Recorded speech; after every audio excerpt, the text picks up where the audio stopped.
En el nombre del Padre, del Hijo, del Espíritu Santo. Amén. Ven, Espíritu Santo, llena los corazones de tus fieles, enciende en ellos el fuego de tu amor. Envía, Señor, tu Espíritu Creador y se renovará la faz de la tierra. Oh Dios, que has iluminado los corazones de tus hijos con la luz del Espíritu Santo, haznos dóciles a tus inspiraciones para gustar siempre del bien y gozar de tu consuelo. Por Jesucristo nuestro Señor. Amén. Lección número 16. La Santa Misa en sus partes fundamentales. Vamos a tratar de explicar lo que es la estructura fundamental de la Santa Eucaristía.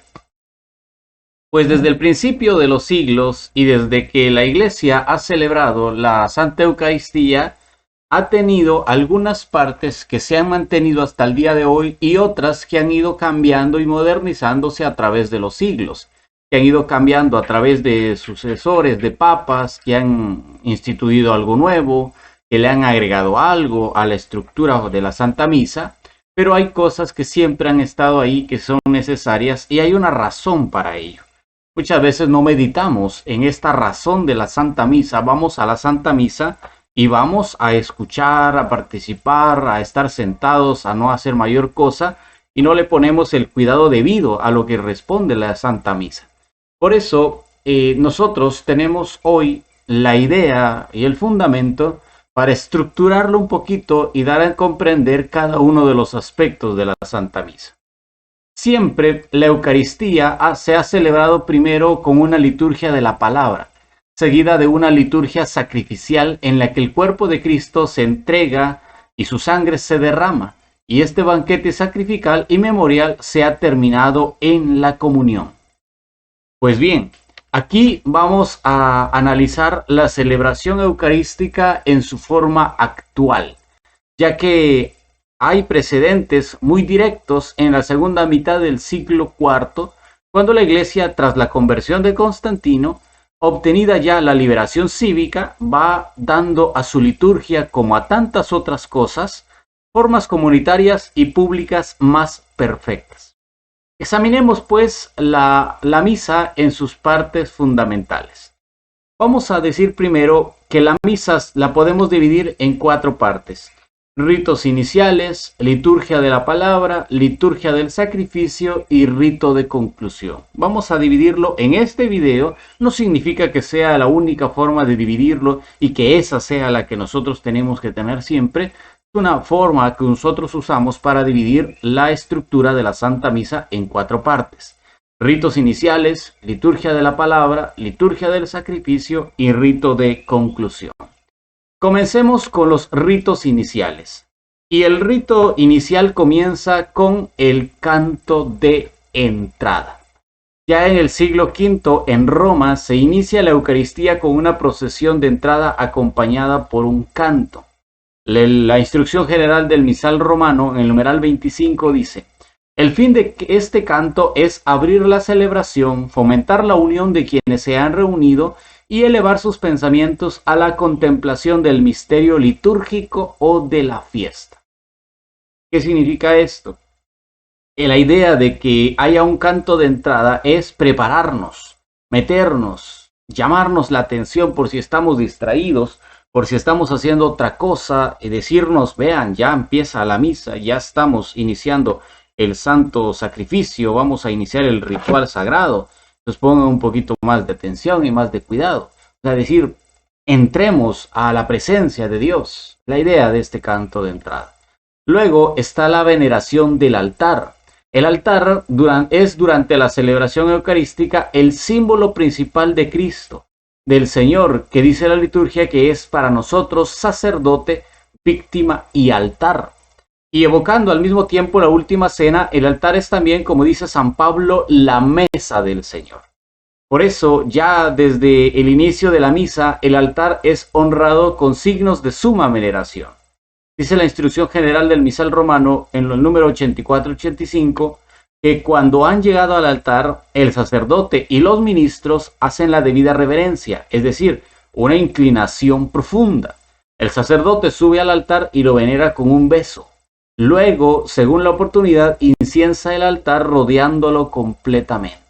Esto es cuando hay bastantes acólitos que puedan ayudarlo y llevar el turiferario, llevar el incensario, y entonces se puede hacer. A veces está el padre solo y pues ¿cómo va a incensar el altar él solo? No es posible. Pero si hubiera, sí se debería de hacer. Luego, la Trinidad y la señal de la cruz. ¿Y cuál es eso? Cuando el Padre dice en el nombre del Padre y del Hijo y del Espíritu Santo. Con este formidable nombre trinitario, infinitamente grandioso, por el que fue creado el mundo y por el que nosotros nacimos en el bautismo a la vida divina, se inicia la celebración eucarística. Los cristianos, en efecto, somos los que invocamos el nombre del Señor. Y lo hacemos ahora trazando sobre nosotros el signo de la cruz. De esa cruz que va actualizándose en la misa, y no se puede empezar de mejor forma que recordando el sacrificio de Cristo en la cruz. No podemos empezar una celebración tan noble y tan mejor que recordando el sacrificio que Cristo hizo en la cruz, signándola sobre nosotros mismos. Y el pueblo responde, amén. Y Dios quiera que esta respuesta y todas las propias de la comunidad eclesial congregada no sea solo un murmullo tímido, así amén apenas, sino que sea con una voz firme y clara que expresa con fuerza un espíritu unánime, que diga que sí estamos dispuestos a ser nosotros también partícipes del sacrificio de Cristo y que nos gloriamos de la cruz de Cristo. Luego viene el saludo. El Señor nos lo aseguró: donde estén 2 o 3 congregados en mi nombre, allí estoy yo presente en medio de ellos. En Mateo 18:19. Y esta presencia misteriosa del resucitado entre los suyos se cumple especialmente en la misa, en la asamblea eucarística. Por eso, el saludo inicial del sacerdote en sus diversas fórmulas afirma y expresa esa maravillosa realidad. Cuando el sacerdote dice, el Señor esté con vosotros o con ustedes, según Ruth capítulo 2 y 2 de Tesalonicenses capítulo 3. O bien dice, la gracia de nuestro Señor Jesucristo, el amor del Padre y la comunión del Espíritu Santo esté con todos vosotros, según 2 de Corintios 13. Y nosotros respondemos, y con tu espíritu. Dice la instrucción general del misal romano en el numeral 24, la finalidad de estos ritos iniciales es hacer que los fieles reunidos constituyan una comunidad y se dispongan a oír como conviene la palabra de Dios y a celebrar dignamente la Sagrada Eucaristía. Ya habiendo terminada esta primera parte de los ritos iniciales, viene lo que es el acto penitencial. Y en el acto penitencial vamos a recordar a Moisés, quien antes de acercarse a la zarza ardiente, antes de entrar a la presencia divina, ha de descalzarse, porque entra en una tierra sagrada, nos dice Éxodo 3:5. Y nosotros los cristianos, antes que nada, para celebrar dignamente estos sagrados misterios, como nos dice el sacerdote, debemos solicitar de Dios primero el perdón de nuestras culpas. Hemos de tener clara conciencia de que cuando vamos a entrar en la presencia divina, cuando llevamos la ofrenda al altar, debemos examinar previamente nuestra conciencia ante el Señor y pedir su corazón, pues como dice Mateo 5:8, los limpios de corazón verán a Dios. Este yo confieso en el acto penitencial entonces no es algo que se hace porque pues sí, por darse golpes de pecho, por hacer la apariencia, no, sino que es para decirle a Dios, quiero celebrar esto contigo, quiero estar contigo, pero quiero hacerlo en una forma limpia, en una forma lo más cercana posible a ti, en una forma lo más grata posible a ti. Luego viene el Señor, ten piedad. Con frecuencia los evangelios nos muestran personas que invocando a Cristo como Señor, solicitando su piedad, así la cananea, por ejemplo, de Mateo 15:22, que dice, Señor, Hijo de David, ten compasión de mí. Y aquellos ciegos de Jericó en Mateo capítulo 20 del 30 al 31, que dice, Señor, ten compasión de nosotros. O aquellos leprosos de San Lucas, que llegan a decirle al Señor que los sane, que tenga compasión de ellos. En este sentido, los Kyrie eleison, Señor, ten piedad, pidiendo 6 veces la piedad de Cristo en cuanto Señor, son por una parte prolongación del acto penitencial precedente, pero por otra son también proclamación gozosa de Cristo como Señor del universo, y en ese sentido viene a ser prólogo del gloria que sigue luego. En efecto, Cristo por nosotros se anonadó, obediente hasta la cruz, y ahora, después de su resurrección, toda lengua, como nos dirá Filipenses, ha de confesar que Jesucristo es Señor, para gloria de Dios Padre. Por eso, después de cantar el Ten piedad y de pedirle compasión a Dios, entonamos el canto del Gloria. El Gloria, la grandiosa doxología trinitaria, es un himno bellísimo de origen griego, que ya en el siglo IV pasó a Occidente. Sin duda, una de las composiciones líricas más hermosas de la liturgia cristiana. Dice la instrucción general del misal romano en el numeral 31. Es un antiquísimo y venerable himno con que la Iglesia, congregada en el Espíritu Santo, glorifica a Dios Padre y al Cordero, y le presenta sus súplicas. Se canta o se recita los domingos fuera de los tiempos de Adviento y de Cuaresma, en las solemnidades y en las fiestas y en algunas peculiares celebraciones más solemnes. Este canto del Gloria entonces demuestra esto, esa gloria que tiene Dios Padre, Dios Hijo y Dios Espíritu Santo allá en el reino de los cielos, y que nos recuerda a nosotros que si nos unimos a Cristo, también podemos compartir la gloria que tiene nuestro Señor Jesucristo. Por eso, toda esta primera parte de los ritos iniciales se concluye con la oración colecta. Y para participar bien en la misa es fundamental que esté viva la convicción de que es Cristo glorioso, el protagonista principal de las oraciones litúrgicas de la Iglesia. El sacerdote es en la misa quien pronuncia las oraciones, pero el orante principal, invisible y quizá inadvertido para tantos, es el Señor, como dice Juan 21:7. En efecto, la oración de la Iglesia en la Eucaristía, lo mismo que en las horas litúrgicas, es sin duda la oración de Cristo con su cuerpo al Padre, según la Sacrosanctum Concilium en el numeral 84. Viciosos pues nosotros que en la liturgia de la Iglesia podemos orar al Padre encabezados por el mismo Cristo. De las tres oraciones variables de la misa, que son la colecta, el ofertorio y la postcomunión, la colecta es la más solemne y normalmente la más rica de contenido, y de las tres es la única que termina con una doxología trinitaria completa.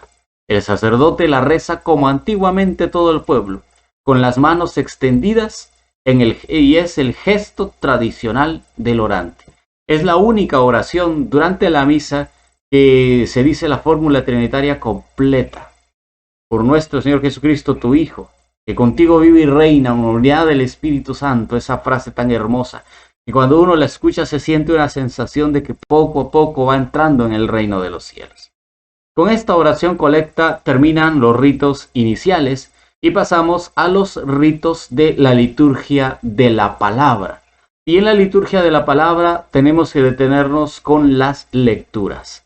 Los días feriales en la misa hay dos lecturas, pero cuando los domingos y otros días señalados hay tres. Estas corresponden a el profeta, el apóstol y el evangelista, como se dice en una expresión muy antigua. El profeta u otros libros del Antiguo Testamento encienden una luz que irá creciendo hasta el Evangelio. El apóstol nos trae la voz inspirada de los más íntimos discípulos del Maestro, Juan, Pedro, Pablo, aquellos que estuvieron cerca del Señor, que conocieron al Señor, que lo escucharon y que nos hablan de ellos. El Salmo responsorial da una respuesta meditativa a la lectura. A la primera, si es que hay dos lecturas. La Iglesia, con todo cuidado, ha elegido este salmo con una clara intención cristológica. Así es como fueron empleados los salmos frecuentemente en la predicación de los apóstoles.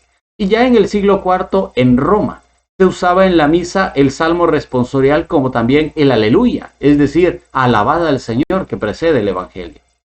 El Evangelio es el momento más alto de la liturgia de la palabra. Ante los fieles congregados en la Eucaristía, como dirá la Sacrosanctum Concilium en el numeral 33, Cristo hoy anuncia su Evangelio.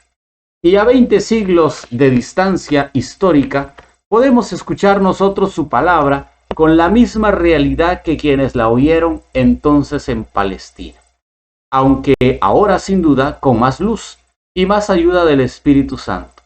El momento es de suyo muy solemne, y todas las palabras y gestos previos están llenos de muy alta significación. Por eso, al terminar el Evangelio y luego de escuchar todas las lecturas, viene la homilía, que sigue a las lecturas de la Escritura y que ya se hacía en la sinagoga, como aquella vez que un sábado hizo Jesús en Nazaret, en Lucas 4, del 16 al 30. Y desde el principio se practicó también en la liturgia eucarística cristiana.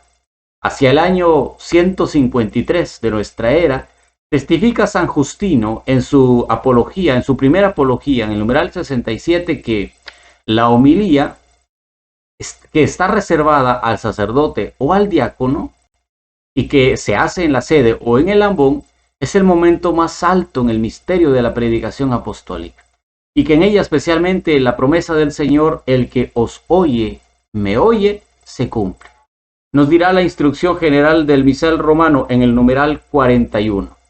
La homilía es de la liturgia y muy recomendada, pues es necesaria para alimentar la vida cristiana.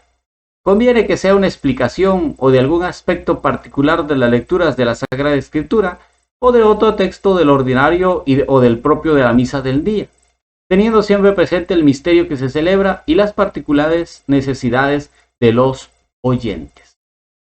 Al final de la homilía viene un silencio meditativo y orante, que puede seguir a las lecturas y a la predicación.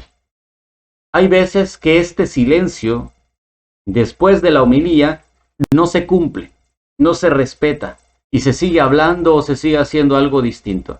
Pero el silencio después de la homilía es necesario para que la prédica que acabamos de escuchar, para que el mensaje que nos acaba de llegar, penetre al fondo de nuestro corazón. Luego seguimos con el credo. El credo es la respuesta más plena que el pueblo cristiano puede dar a la palabra divina que ha recibido. Al mismo tiempo que profesión de fe, el credo es una grandiosa oración, y así ha venido usándose en la piedad tradicional cristiana. Comienza confesando al Dios único, Padre Creador. Se extiende en la confesión de Jesucristo, su único Hijo, nuestro Salvador. Declara, en fin, la fe en el Espíritu Santo, Señor y vivificador, y termina afirmando la fe en la Iglesia y la resurrección. Por eso el credo es una oración más solemne, de las más solemnes, porque nos recuerda nuestra fe, la fe de la Iglesia, que, como decimos en algunas partes de estas zonas, nos gloriamos de recibir en Cristo Jesús, Señor nuestro. Luego sigue la oración universal, o bien llamada oración de los fieles.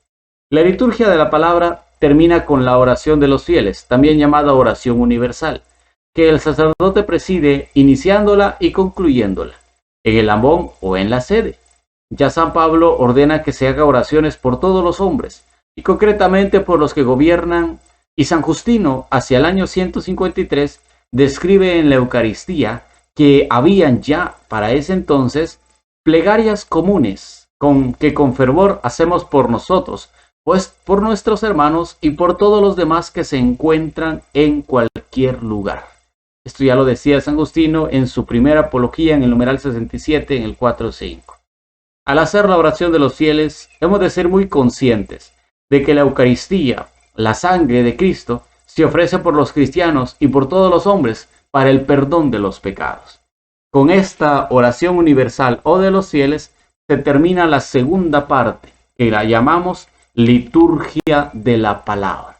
Y damos paso a la tercera parte, la más grande y la más rica en contenido de la Santa Misa, la liturgia del sacrificio. Esta tercera parte, la liturgia del sacrificio, da inicio con la preparación de los dones. El pan y el vino, que la acción litúrgica queda centrada desde ahora en el altar al que se acerca el sacerdote. A él se llevan en forma simple o procesional el pan y el vino, y quizá también otros dones. En el pan y en el vino, que se han de convertir en el cuerpo y la sangre de Jesús, va a actualizarse a un tiempo la cena última y la cruz del Calvario. Pueden presentarse otros dones. Hay gentes que presentan la cruz, la imagen de la Virgen, la Sagrada Familia, alguna canastita de ofrenda al sacerdote con alimentos, con víveres. O sea, hay muchas cosas que se pueden presentar y todo esto se presenta a Dios Padre, a Dios por sobre todas las cosas. Aquí hay que tener presente que a veces en la Santa Misa presentan cuadros de la Virgen, presentan crucifijos, presentan imágenes que se los están presentando a Dios, pero que al terminar la misa viene el dueño y se las lleva porque dice que son de él. Pero en realidad eso no se debe de hacer, porque desde luego si lo estás presentando es porque lo estás regalando a la iglesia y lo tienes que dejar ahí, no te lo puedes llevar, ya lo presentaste, ya se lo diste a Dios. ¿Cómo así que ahora te lo llevas para tu casa porque es tuyo? Eso no se puede. Si no que lo querías regalar a la iglesia, entonces no lo hubieras presentado. Hay mucha gente que hace eso, que presenta un cuadro, una Biblia, una imagen, un crucifijo o algo así, y luego dice, no, eso es mío, me lo voy a llevar. ¿Cómo? Si ya lo presentaste para la iglesia, es de la iglesia. Le pertenece a la iglesia, ya no te pertenece a ti. Pero son cosas que poco a poco tenemos que ir cambiando, que poco a poco tenemos que ir mejorando. Si van a presentar algo en la presentación de los dones, déjenlo ahí, porque lo han presentado para Dios Padre a través de la figura del sacerdote. Por lo tanto, nosotros tenemos que tener ese cuidado debido de dejar las cosas ahí que presentamos. No tenemos que llevárnosla a ningún lado, porque por más que digamos que son de nosotros, ya las presentamos ante el altar. Y si ya las presentamos ante el altar, ya son del sacerdote, ya no son de nosotros. Luego viene una oración de presentación. El sacerdote toma primero la patena con el pan y con ambas manos la eleva un poco sobre el altar mientras dice la fórmula correspondiente, y lo mismo hace con el vino, según dice el orden general del misal romano en el numeral 102. Las dos oraciones que el sacerdote pronuncia en alta voz o en secreto, casi idénticas, son muy semejantes a las que empleaba Jesús con sus plegarias de bendición, siguiendo la tradición judía. Primero sobre el pan y después sobre el vino, como lo hizo Cristo. El sacerdote dice, bendito seas, Señor, Dios del universo, por este pan, vino, fruto de la tierra o de la vid y del trabajo del hombre, que recibimos de tu generosidad y ahora te presentamos. Él será para nosotros pan de vida y bebida de salvación. Muchos de nosotros quizá no escuchemos esa oración que dice el sacerdote, porque la dice a veces calladito o no tiene el micrófono encendido y por lo tanto no la escuchamos. Pero es la oración que siempre recitan los sacerdotes cuando presentan el pan y el vino en la Santa Eucaristía. Luego vamos a tener las súplicas del sacerdote y del pueblo, siempre dentro de la misma preparación de los dones. Después de presentar el pan y el vino, el sacerdote se inclina ante el altar orando en secreto y diciendo estas palabras. Acepta, Señor, nuestro corazón contrito y nuestro espíritu humilde, y que este sea hoy nuestro sacrificio y que sea agradable a tu presencia, Señor Dios nuestro. Ahora puede realizarse la incensación de las ofrendas al altar del celebrante y todo el pueblo. Enseguida el sacerdote se lava las manos, pronunciando así su purificación interior. Y vuelto al centro del altar solicita la súplica de todos y nos dice a nosotros, orad hermanos para que este sacrificio mío y vuestro sea agradable a Dios Padre Todopoderoso. Y nosotros como buenos cristianos decimos, el Señor reciba de tus manos este sacrificio para alabanza y gloria de su nombre, para nuestro bien y el de toda su santa iglesia. Las oraciones de los fieles, uniéndoselas a los de Cristo, se elevan aquí a Dios como el incienso, y el pueblo asistente, uniéndose a Cristo víctima, se dispone a ofrecerse a Dios en oblación y en sacrificio suave como un perfume. Luego viene la oración sobre las ofrendas, y en el rito de preparación del sacrificio concluye con una oración sacerdotal sobre las ofrendas. Es una de las 3 oraciones propias de la Santa Misa que se celebra, y la oración sobre las ofrendas suele ser muy hermosa y expresa muchas veces la naturaleza mistérica de lo que se está celebrando. Si nos damos cuenta, esta preparación de los dones está dividido en varias partes.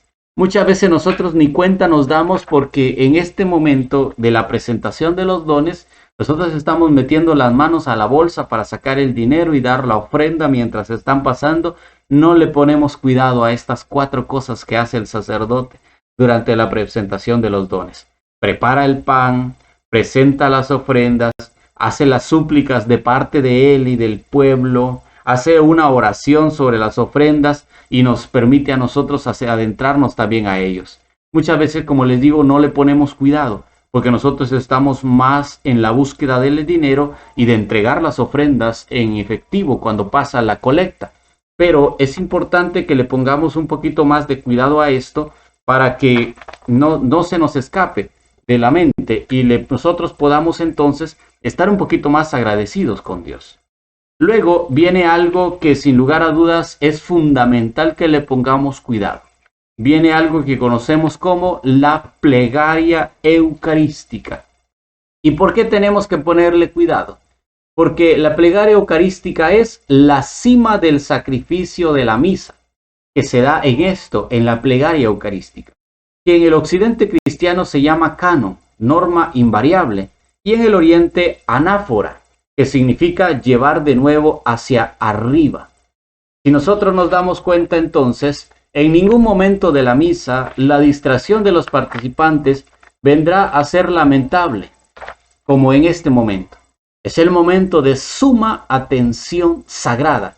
Es el momento en el cual requiere que ustedes pongan la mayor parte de su atención, que le pongan el cuidado debido, que le pongan todo el esmero posible y la gracia para poder estar atentos a la plegaria eucarística que van a recibir y que van a escuchar.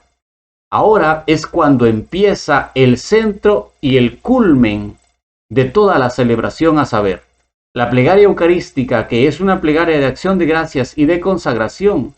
Dice el orden general del misal romano en el numeral 54. El sacerdote invita al pueblo a elevar el corazón hacia Dios en oración y acción de gracias, y se le asocia en la oración que él dirige, en nombre de toda la comunidad por Jesucristo a Dios Padre. El sentido de esta oración es que toda la congregación de los fieles se una con Cristo en el reconocimiento de la grandeza de Dios y en la ofrenda del sacrificio. Dice el orden general del misal romano en el numeral 54. Actualmente, el misal romano presenta también 5 plegarias eucarísticas, y además de ellas existen 3 para niños y 2 de reconciliación. Luego vamos a adentrarnos al prefacio, que es parte de la plegaria eucarística. En la misa, la acción de gracias se expresa sobre todo en el prefacio. En este, el sacerdote, en nombre de todo el pueblo santo, glorifica a Dios Padre y le da las gracias por toda la obra de salvación o por alguno de sus aspectos particulares. Nos dirá la instrucción general del misal romano en el numeral 55 parte A. Viene a ser así el prefacio el grandioso pórtico de entrada de la plegaria eucarística, que se recita o se canta antes o mejor al comienzo de la acción eucarística, y consta de 4 partes distintas. Primero, el diálogo inicial, siempre el mismo y de antiquísimo origen, que ya desde el principio vincula al pueblo con la oración del sacerdote, y al mismo tiempo levanta su corazón a las cosas de arriba, donde está Cristo sentado a la derecha de Dios. Y el sacerdote dice: el Señor esté con vosotros. Y nosotros contestamos: y con tu espíritu. Levantemos el corazón, lo tenemos levantado hacia el Señor. Demos gracias al Señor nuestro Dios. Es justo y necesario. Luego, en segundo lugar, viene la elevación al Padre. Retoma las últimas palabras del pueblo: es justo y necesario, y con leves variantes levanta la oración de la iglesia al Padre Celestial. Y el sacerdote dice: en verdad es justo y necesario. Es nuestro deber y salvación darte gracias, Padre Santo, siempre y en todo lugar, por Jesucristo tu Hijo amado. Luego, en tercer lugar, viene la parte central, y es la más variable en sus contenidos. Según días y fiestas, proclama gozosamente los motivos fundamentales de la acción de gracias, que giran siempre en torno a la creación y a la redención. Y el sacerdote dice, por él, que es tu palabra, hiciste todas las cosas. Tú nos lo enviaste para que, hecho hombre por obra del Espíritu Santo y nacida de María la Virgen, fuera nuestro Salvador y Redentor.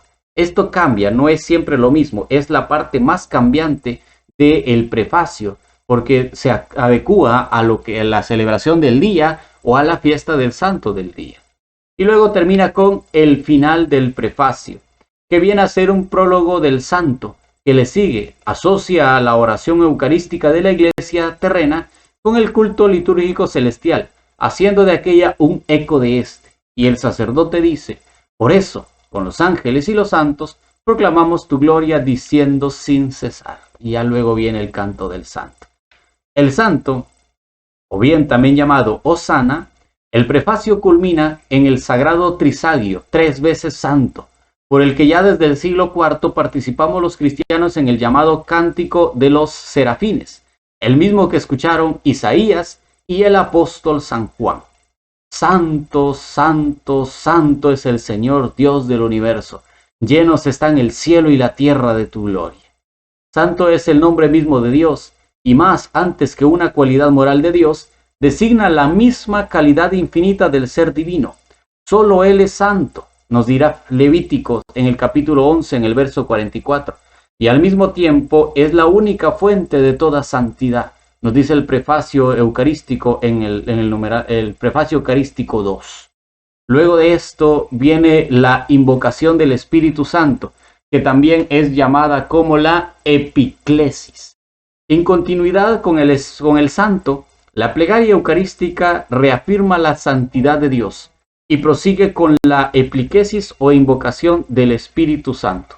Y nos dice, santo eres, en verdad, Padre, y con razón te alaban todas las criaturas. Te suplicamos que santifiques por el mismo Espíritu estos dones que hemos preparados para ti, de manera que sean cuerpo y sangre de Jesucristo, Hijo tuyo y Señor nuestro. Esto lo dice en el prefacio 3 y en el prefacio 2.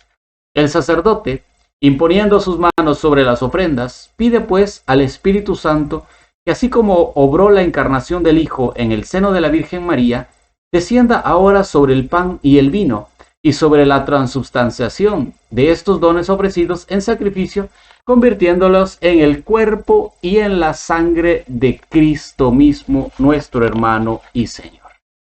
Luego viene la parte más centrada de la Eucaristía, la parte más importante, la consagración. Es el momento más sagrado de la misa, que se actualiza con toda la verdad la cena del Señor, su pasión redentora. Nos dirá la instrucción general del misal romano en el numeral 55. Con las palabras y gestos de Cristo, se realiza el sacrificio que Él mismo Cristo instituyó en la última cena, cuando bajo las especies del pan y vino ofreció su cuerpo y su sangre, y se la dio a sus apóstoles en forma de comida y bebida, y se las encargó perpetuar ese mismo misterio, el cual, cuando iba a ser entregado a su pasión voluntariamente aceptada, tomó pan, tomó el cáliz lleno del fruto de la vid.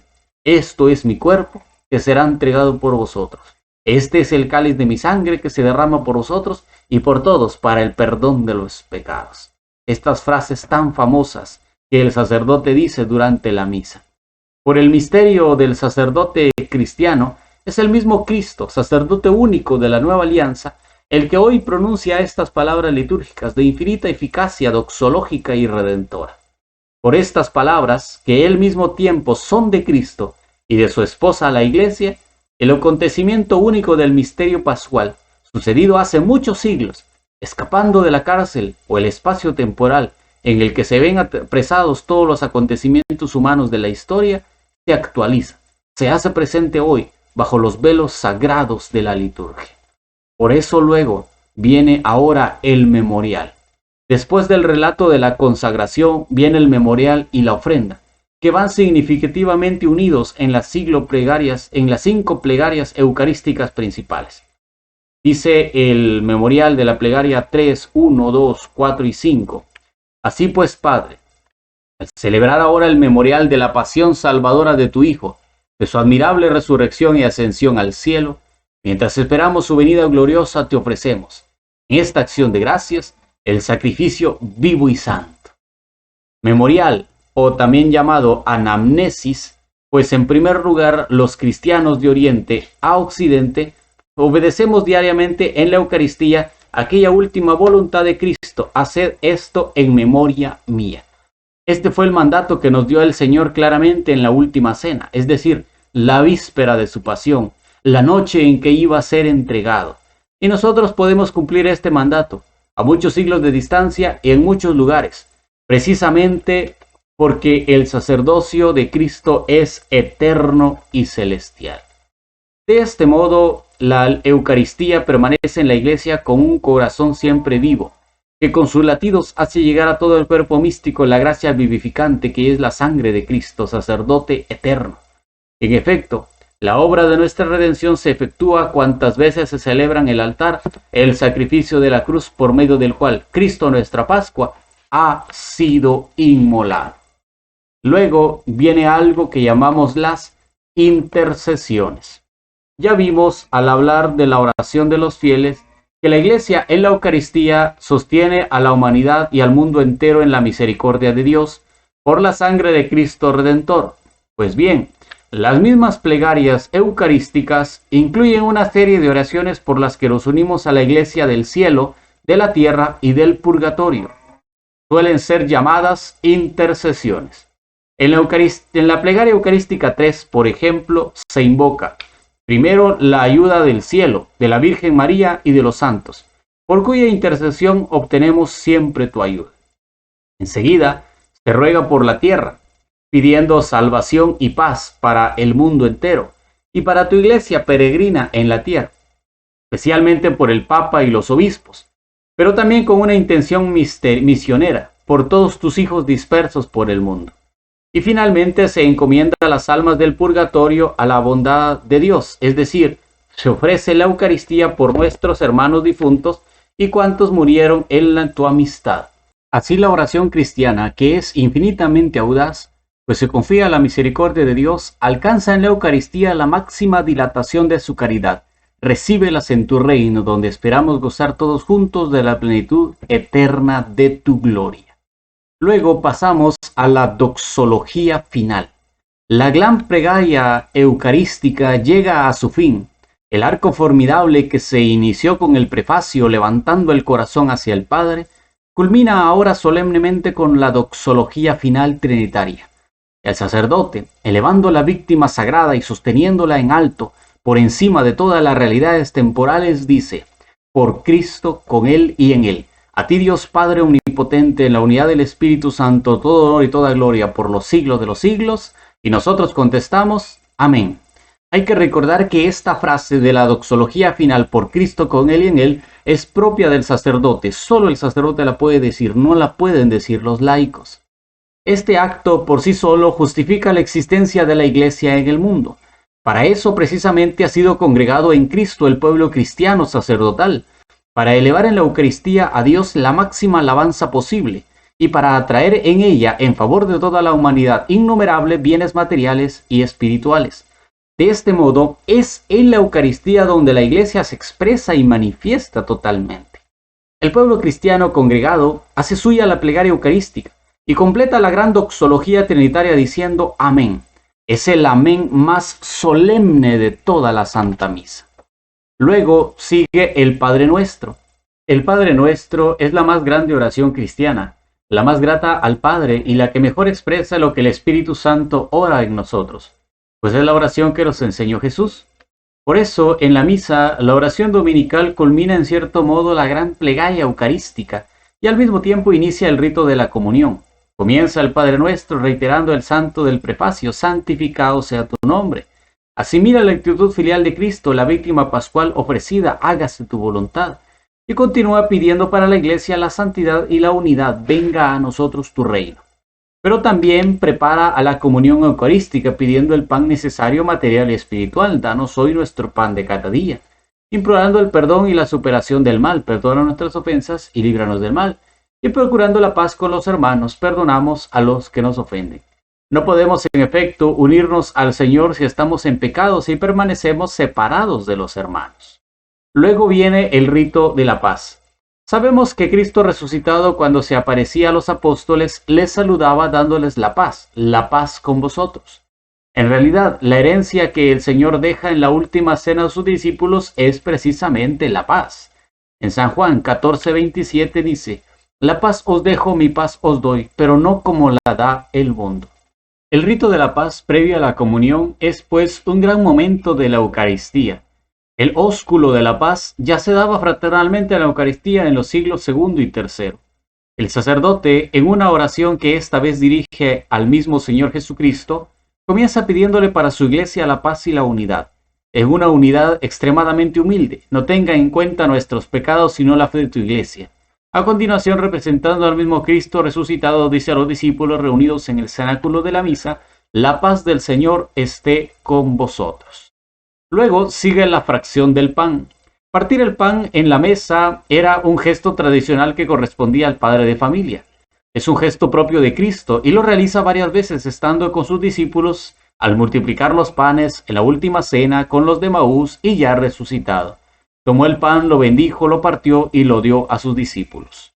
Por eso, la antigüedad cristiana, viendo en esta acción un símbolo profundo, dio a veces a toda la Eucaristía el nombre de fracción del pan.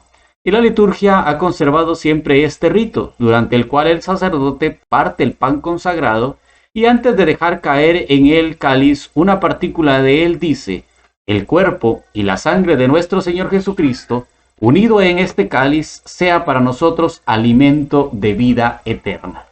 Luego sigue lo que es el Cordero de Dios. A partir de los siglos VI y VII, durante la fracción del pan, que entonces, cuando no había todavía hostias pequeñas, duraba cierto tiempo, el pueblo recitaba o cantaba el Cordero de Dios, repitiendo varias veces ese precioso título de Cristo que ya en el Gloria ha sido proclamado. La misa es la cena pascual del Cordero inmolado, y el rito de la fracción precede lógicamente al de la comunión. Seguidamente el sacerdote, mostrando la hostia consagrada, dice aquello de Juan, que dijo Juan el Bautista: este es el Cordero de Dios que quita el pecado del mundo, en San Juan 1:29, y añade las palabras que según el Apocalipsis dicen en la liturgia celeste: dichosos los invitados al banquete de bodas del Cordero, Apocalipsis 19:9. A ello responde el pueblo recordando con toda oportunidad las palabras del centurión romano, que maravillaron a Cristo por su humilde y atrevida confianza: Señor, no soy digno de que entres en mi casa, pero una palabra tuya bastará para sanarme. De Mateo 8, del 8 al 10. Seguidamente el sacerdote o el diácono distribuyen la comunión y lo dan a cada uno de los que han llegado a la Santa Misa. La comunión sacramental es el encuentro espiritual más amoroso y profundo, más cierto y santificante que podemos tener con Cristo en este mundo. Es una inefable unión espiritual con Jesucristo glorioso. Y en este sentido, aunque se realice mediante el signo expresivo del pan, no implica, por supuesto, una digestión del cuerpo físico del Señor. Los cristianos, comulgando el cuerpo victimal y glorioso de Cristo, se alimentan del pan de vida eterna, dado con tanto amor por el Padre Celestial. Participan profundamente de la pasión y resurrección de Cristo. Reafirman asimismo la alianza de amor y mutua fidelidad que les une con Dios. Reciben la medicina celestial del Padre, la única que puede sanarles de sus enfermedades espirituales, y ven acrecentada en sus corazones la presencia y la acción del Espíritu Santo, el Espíritu de Jesús. Por eso, luego concluye la Santa Misa con el rito de conclusión, con el saludo y la bendición. Al finalizar la misa, en efecto, se vuelve al saludo de su comienzo. El sacerdote, extendiendo las manos, saluda al pueblo diciendo: el Señor esté con vosotros.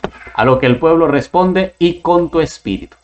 Y así la celebración se inició con el nombre de la Santísima Trinidad, y en el siglo de la cruz también en ese nombre y signo va a concluirse. Enseguida el sacerdote añade: la bendición de Dios Todopoderoso, haciendo aquí la señal de la cruz, y la bendición de Dios Padre, Hijo y Espíritu Santo descienda sobre vosotros. Y todos responden: amén. El sacerdote aquí no pide que la bendición de Dios descienda sobre nosotros. Lo que hace, si realiza la liturgia católica, es transmitir con la eficacia y certeza de la liturgia una bendición que Cristo finalmente concede a su pueblo. Y luego está la despedida y la misión. La palabra misa, que proviene de misio, misión, envío, despedida, ya desde el siglo IV viene siendo uno de los nombres de la Eucaristía. En efecto, la celebración de la Eucaristía termina con el envío de los cristianos al mundo. Y no se trata aquí tampoco de una simple exhortación, vayamos en paz. Apenas significa, sino que algo más importante y eficaz. En efecto, como Cristo envía a sus discípulos antes de ascender al cielo, ir por todo el mundo a predicar el Evangelio a toda criatura, ahora el mismo Cristo, al concluir la Eucaristía por medio del sacerdote que actúa en nombre de Cristo y le visibiliza, envía a todos los fieles para que vuelvan a su ordinaria vida, y en ello anuncien siempre la buena noticia con palabras y más aún con obras. Podéis ir en paz. Demos gracias a Dios. Entonces el sacerdote, según la costumbre, venera el altar como al principio de la misa, con un beso y hecha la debida reverencia, se retira y la misa ha terminado. Es así como llegamos al final de esta lección número 16, donde hemos visto la mayor parte de los gestos y de los ritos de la misa. Si Dios quiere, nos veremos en la lección número 17. Ave María Purísima, sin pecado concebida, en el nombre del Padre, del Hijo, del Espíritu Santo. Amén.